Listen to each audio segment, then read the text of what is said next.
দেশে অনুষ্ঠিত জাতীয় সংসদ নির্বাচনকে কেন্দ্র করে আভ্যন্তরীণ আইন শৃঙ্খলা পরিস্থিতি অস্থিতিশীল করার লক্ষ্যে দুষ্কৃতিকারী সন্ত্রাসী কর্তৃক সীমান্ত দিয়ে অস্ত্র, গোলাবারুদ ও বিস্ফোরক দ্রব্যাদি চোরাচালান বৃদ্ধির আশঙ্কা থাকে।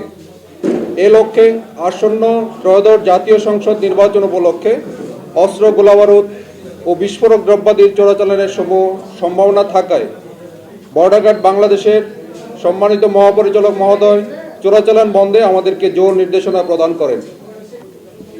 মহাপরিচালক মহোদয়ের নির্দেশনার আলোকে আমরা আমাদের দায়িত্বপূর্ণ সীমান্ত এলাকায় কঠোর নজরদারি ও গোয়েন্দা তৎপরতা বৃদ্ধি করি এবং তা যথাযথভাবে অব্যাহত রাখি, যার পরিপ্রেক্ষিতে আমরা অবগত হয়েছিলাম অস্ত্রের কয়েকটি চালান আমাদের ব্যাটালিয়নের সীমান্ত এলাকা দিয়ে বাংলাদেশে প্রবেশ করার সম্ভাবনা রয়েছে।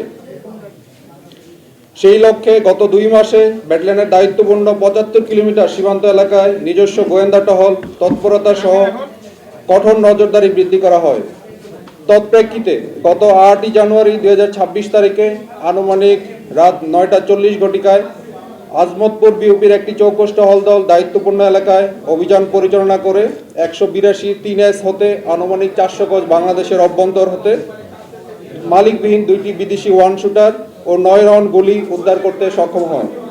প্রাথমিকভাবে উদ্ধারকৃত অস্ত্রগুলি দেশের আভ্যন্তরীণ আইন শৃঙ্খলা বিঘ্নিত ও সন্ত্রাসী কার্যক্রমে ব্যবহার করার পরিকল্পনা রয়েছে বলে ধারণা করা হচ্ছে। আজ উদ্ধারকৃত অস্ত্রগুলি জিডির মাধ্যমে শিবগঞ্জ থানায় হস্তান্তর করা হবে।